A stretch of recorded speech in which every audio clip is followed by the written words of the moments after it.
Salut tout le monde et bienvenue à l'épisode 19 où aujourd'hui on va, dans Famille, le podcast immobilier, parler d'environ 5 mythes, des choses mal comprises au niveau de l'immobilier, puis on va juste faire un petit breakdown puis expliquer un peu ce que c'est ma réalité en Estrie puis ailleurs un peu, mais majoritairement, ce que je vais vous parler, ça va être de mon expérience en Estrie. Fait que est-ce que c'est la même chose downtown Montréal? Est-ce que c'est la même chose à Port-Neuf? Pas nécessairement similaire, mais les concepts vont être pas mal applicables n'importe où. Fait que attache-toi si jamais tu veux te faire brasser un peu à cash puis brasser les idées, c'est le temps. Et commençons par la première chose qui est l'inspection. La pensée populaire, là, c'est de se dire que l'inspection, là, il n'y en a plus et ça n'existe plus. Tout le monde fait des offres sans inspection. La réalité, c'est pas ça. C'est pas ça, mais c'est pas totalement pas ça. Bon, je vais t'expliquer. L'inspection, c'est toujours une bonne chose. Quand tu te ramasses dans une situation d'offres multiples, fait qu'une propriété, fucking plein de monde sont intéressés dans cette propriété-là, ils déposent des offres au même moment, on est en situation d'offres multiples.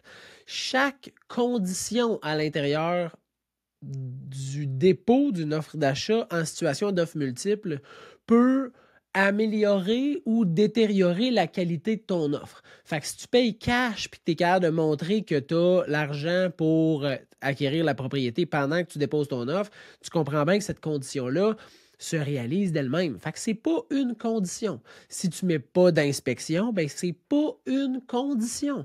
Fait que chaque condition est un risque potentiel que la transaction échoue. Fait que c'est sûr que moins que tu as de conditions, plus tu es avantagé. Par contre, c'est pas toutes les propriétés présentement au Québec qui terminent en surenchère, ni en offres multiples, ni au prix demandé. Fait que ça arrive qu'il y a des inspections. Est-ce qu'il y en a moins qu'auparavant? Ouais. Okay, c'est pas un mythe, ça, là. Il y a moins d'inspections. Moi, je suis moins présent à des inspections, vachement moins qu'auparavant.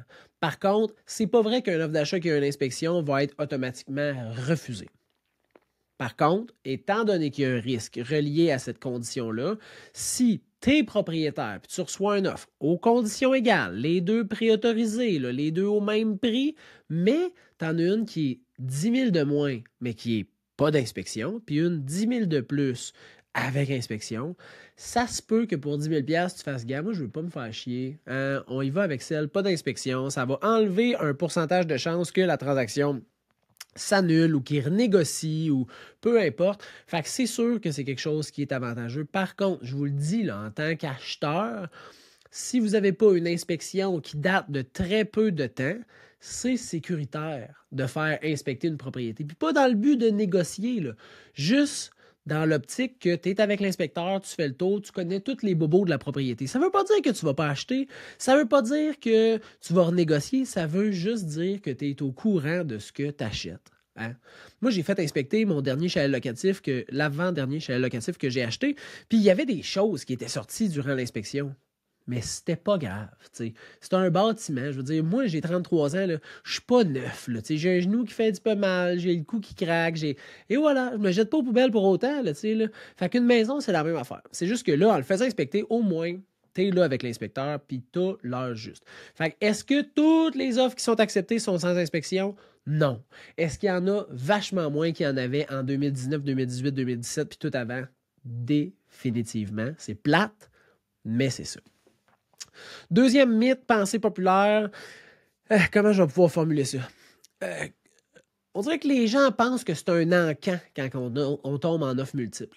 Que c'est genre... il y en a un qui met 400, l'autre met 405, l'autre met 410, l'autre met 415. OK, ben moi, je vais mettre 420, je vais mettre 425, je vais enlever une condition, je vais mettre 430. C'est pas de même que ça se passe. De la façon que ça se passe, là, la réalité, là, c'est que si, exemple, là, je dis, bon, ben, je m'arrange avec mon vendeur, je dis, bon, que les vendeurs vont pas se faire présenter d'offres d'achat avant dimanche soir, 19h, puis qu'on demande que les offres d'achat soient valides jusqu'au lundi, 23h59. Le dimanche, là, mettons que c'est 19h la présentation d'offres d'achat, là, à 18h45, 18h50, 18h30, 18h20, je vais recevoir les offres d'achat des courtiers.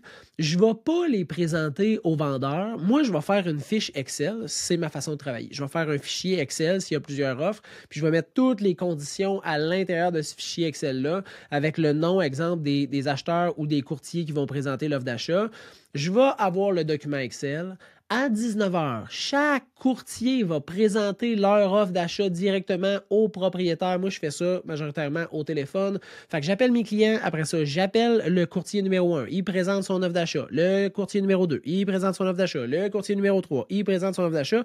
Mettons que moi, j'ai 2 offres d'achat à présenter.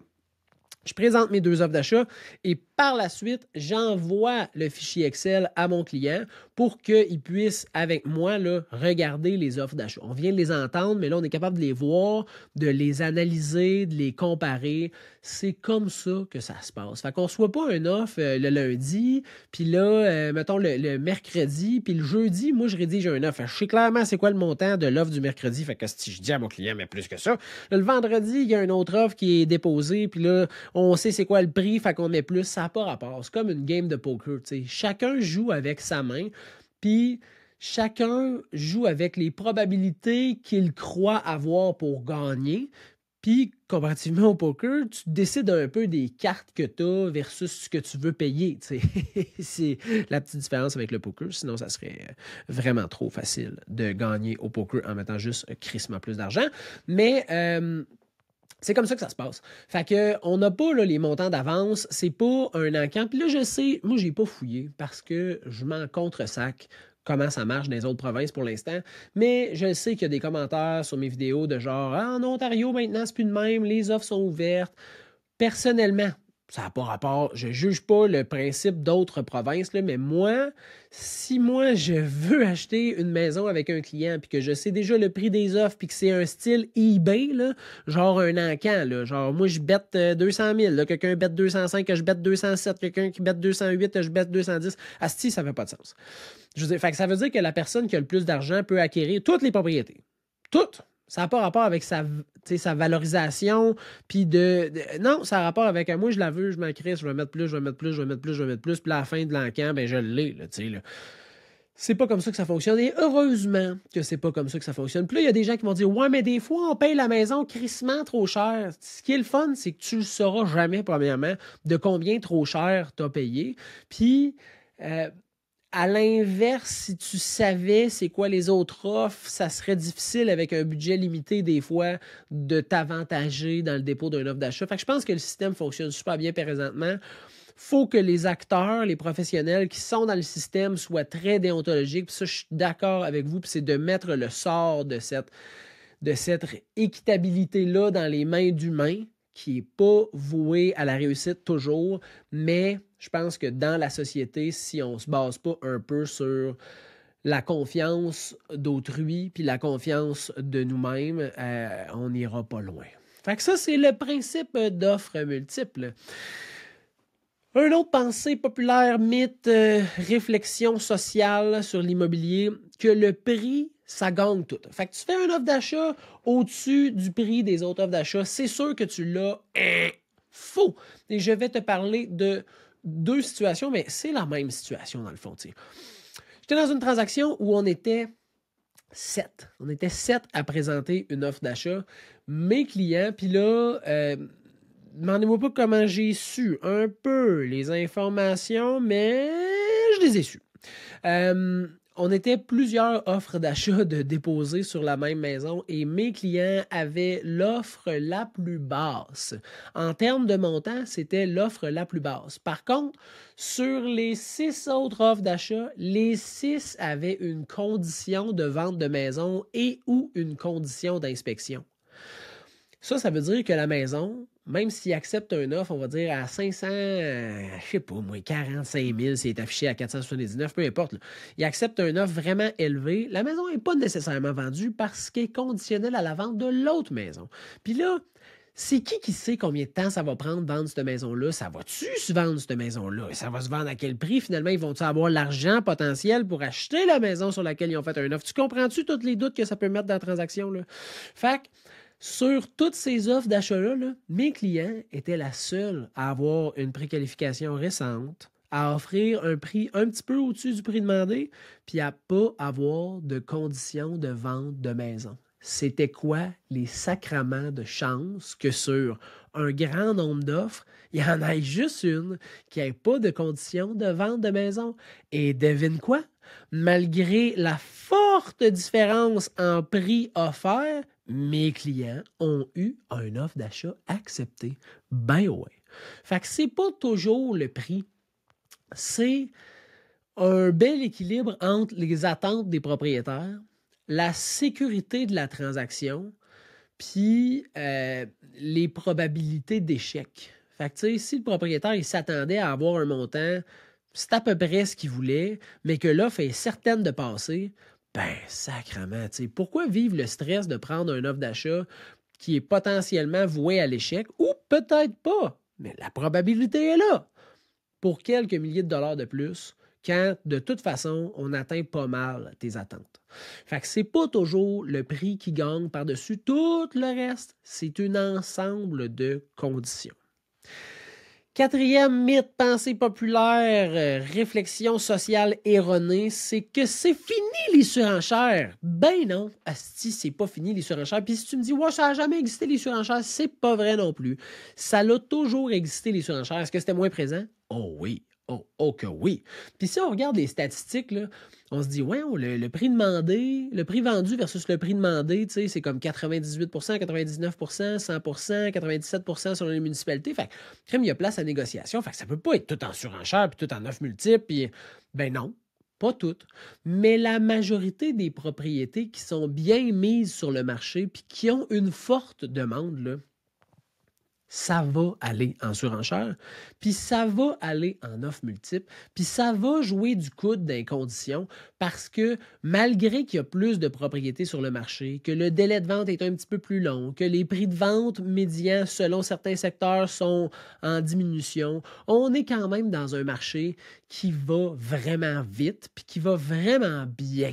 Fait que malgré tout ce qu'on peut dire, là, c'est un marché immobilier vraiment explosif puis en feu encore présentement. Fait que si tu es un acheteur, attache ta tuque, puis si tu es un vendeur, c'est clairement le temps de mettre ta maison en vente. Fait que si tu connais un courtier que tu aimes bien, là, appelle-le, c'est encore un Christy de bon timing. Fait que, est-ce que c'est toutes les maisons qui vont sortir en surenchère? Non. Mais ceux qui ont utilisé un juste prix de vente, là, je te dis pas une maison qui vaut 300 000, la crisser à 200 000 pour espérer avoir plein de visites, puis des offres multiples, puis arriver à 330. Non. Je te parle juste d'avoir un juste prix que les acheteurs, quand ils prennent le téléphone, puis qu'ils sont en train de manger le corn pops le matin avec les enfants, puis qu'ils checkent Centris, puis qu'ils font comme « Hey, c'est une belle maison, ça, c'est un bon prix, chérie, on devrait la visiter. » Ils vont la visiter. Puis là, s'il y a plusieurs personnes qui ont la même réflexion et qui veulent déposer un offre sur la maison, c'est ça qui crée la surenchère. Fait que beaucoup de demandes sur une propriété disponible, c'est ça, la surenchère, l'offre et la demande. Puis là, je ne rentrerai pas dans le mythe qui dit que c'est les courtiers qui créent la surenchère parce que ça n'a fucking pas rapport. Fait que je ne rentrerai pas là-dedans. Mais pour les gens qui comprennent l'offre et la demande, eh bien, c'est ça. Fait qu'il y a encore beaucoup de demandes par rapport au nombre d'offres, malgré que l'offre est croissante, puis que la demande est plus difficilement accessible, mais est encore autant présente, par exemple. Parce que, tu sais, le taux d'intérêt, l'endettement, les prix des maisons, ça aide pas à acheter une première maison, on va se le dire. Cinquième point, cinquième mythe, cinquième pensée populaire un petit peu erronée, c'est, ouais, mais là, si on a vendu en une journée, j'aurais pu vendre par moi-même. Oui, puis non. Ben oui, tu aurais pu vendre par toi-même, c'est sûr et certain. Par contre, l'avantage d'être affiché sur Centris, sur Realtor, sur Sutton Québec, sur peu importe c'est quoi le site web là, du courtier que tu vas engager, là, sa visibilité sur ce site-là est excessivement grande parce qu'il y a un réseau de professionnels complet qui tentent de lier un vendeur avec des acheteurs potentiels pour créer une transaction immobilière. Fait que c'est ça qui fait que l'utilisation d'un courtier immobilier est excessivement, comment je pourrais dire ça, pas crucial, mais important dans une transaction immobilière. Il y a des stats dans certaines régions qui disent que tu peux vendre entre 7 et 12 de plus avec un courtier en termes de prix de vente que versus seul. Fait que même si tu payais une rétribution, tu as encore plus de profit dans tes poches. En termes de délai de vente, j'ai l'impression que puis là, il faudrait que j'essaye de trouver des stats de délai de vente vendu directement par le propriétaire versus vendu avec un courtier. Mais j'ai l'impression que ça va être plus court. Pourquoi? J'ai pu avoir accès à certaines évaluations d'un site web publicitaire qui est exclusivement fait pour de l'immobilier au Québec et qui est détenu par une institution bancaire. Hein? On va se dire c'est qui. Puis l'évaluation n'était pas top sharp. Et pourquoi elle n'était pas top sharp? Parce qu'elle incluait juste les vendus qui étaient passés chez le notaire depuis genre 8 mois, 10 mois, 12 mois. Fait que c'est pas des comparables super justes parce que les propriétés vendues par un courtier qui ont eu une offre acceptée là, une semaine et demie ne sont pas dans cette évaluation-là versus un courtier a accès à cette information-là. Fait qu'on est capable d'avoir une évaluation marchande qui est plus juste dans un marché changeant. Parce qu'on s'entend entre mai passé puis mai cette année, c'est pas le même game. Hein? Le prix moyen vendu versus le prix affiché l'an passé à Sherbrooke, 111 %. Cette année, ça doit tourner entre 99 puis 101 %. Fait que, si on n'est vraiment pas dans le même marché immobilier. Fait que si tes comparables ne sont pas vraiment actuels, c'est sûr que tu passes à côté du bateau. Ça, c'est officiel. Tu es dans le champ bien raide. Fait que l'évaluation qui est donnée par ce site publicitaire-là est plus ou moins aussi juste qu'un courtier. Puis le prix va faire le nombre de visites que tu vas avoir et le délai de vente que tu vas avoir dans ta transaction aussi. Fait que, il y a plusieurs raisons là, pourquoi je pense que c'est vraiment un plus de prendre un courtier. Ça coûte de l'argent. Ça, c'est le moins asti, ça coûte de l'argent. Ça coûte beaucoup d'argent. Par contre, es-tu capable d'en faire beaucoup plus? Bien là, c'est tout le temps ça. C'est l'équilibre entre je veux-tu investir de l'argent pour en récupérer plus ou je veux juste pas perdre d'argent, pas investir d'argent. Si tu veux pas investir d'argent, je pense que l'EPAC, Kijiji, Marketplace, c'est ta meilleure option pour toi, c'est sûr et certain. Si toi, tu es du genre à ça me dérange pas d'investir 2$ pour en sortir 4, ben clairement que d'engager un courtier, c'est la voie de la réussite pour toi. Fait que ça dépend juste de c'est quoi ton mindset, c'est quoi ta tolérance au risque, c'est quoi ta volonté à faire une plus grande rentabilité dans ta transaction. Mais bref, j'embarque pas dans ce sujet-là, j'en parlerai dans un autre. Fait que ça, c'est les 5 pensées populaires, mythes, réflexions un peu erronées ou pas tant erronées que ça, qui traînent présentement dans le marché immobilier, que je voulais vous jaser aujourd'hui. Fait que super simple. Si vous voulez écouter plus de moi, donc consommer plus de contenu relié à l'immobilier, mais pas juste à l'immobilier, là, vous pouvez me suivre sur TikTok, Service Immobilier, vous pouvez me suivre sur Instagram, Service Immobilier, vous pouvez aller sur mon channel YouTube, ça s'appelle Service Immobilier. Tu comprends bien que ça s'appelle Service Immobilier pas mal partout, si jamais tu veux me suivre, et ça va me faire plaisir de continuer à t'entertainer et à te donner le plus d'informations justes et claires sur l'immobilier. Je te souhaite une bonne fin de journée.